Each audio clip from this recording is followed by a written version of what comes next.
Hi, this is Rabbi Glassman from St. Kilda Shul. In news that has shocked the world and Hollywood in particular, Michael Jackson's former doctor, Conrad Murray, was sentenced to 4 years in prison for what the judge described as behavior which was a disgrace to the medical profession. The judge chastised the doctor for having engaged in what he referred to as medical experimentation, and having done so, taking advantage of Michael Jackson's vulnerability for personal financial gain.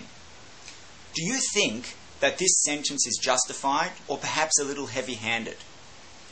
I think an answer to this question is found in this week's parasha. In the parasha, it describes the relationship between our forefather Jacob, Yaakov, and his future father-in-law, Lavan. Lavan comes out to meet this young man, and the verse describes Lavan's encounter with him as having met Yaakov, then he embraced Yaakov, and then ultimately he kissed Yaakov. Why this sudden affection? Why this overwhelming seeming sense of love towards his future son-in-law? Explain the sages that Lavan was no saint. On the contrary, he was a money-hungry opportunist.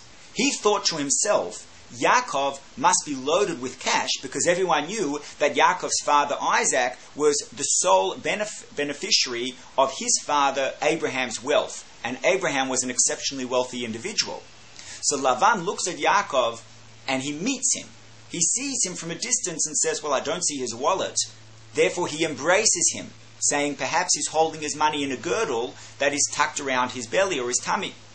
And once he hugged him and realized that there was no money there either, he kissed him, thinking perhaps Yaakov is hiding precious stones and precious jewelry in his mouth. Only after he realized that Yaakov had come with no money did he eventually invite him into his house. This act, the sages say, demonstrated that Lavan had two faces, the one which he presented in public and the one that lurked behind that exterior. Lavan's name, the Hebrew word Lavan, means white. Externally, he appeared to be white, pure, holy, pretending to show a sense of affection towards his future son-in-law. But internally, lurking behind that, was an opportunist trying to take financial advantage of Yaakov. And then, of course, he went on to deceive Yaakov in eventually marrying both his daughters, Leah and Rachel, to him, as the Bible recounts. This, our sages say, is completely unacceptable.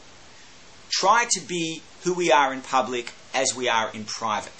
Don't present as two separate people, one in public and one behind the scenes.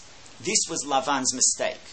And perhaps that could explain why the sentence against Conrad Murray is indeed justified.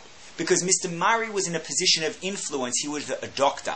He presented himself as a medical professional. He presented himself as though he was acting in the benefit and in the interests of his client or his patient Michael Jackson, when in fact was taking advantage of that vulnerability and doing so as a medium for his own financial gain. Let us learn from his mistake and from the mistake of his predecessor Lavan 4,000 years ago to emulate the words of Maimonides to be tocho kabaro, outside like inside. The way we are is the way we should present to other people, not with two faces, not with two personalities. With that, I wish you a Shabbat Shalom and a wonderful week.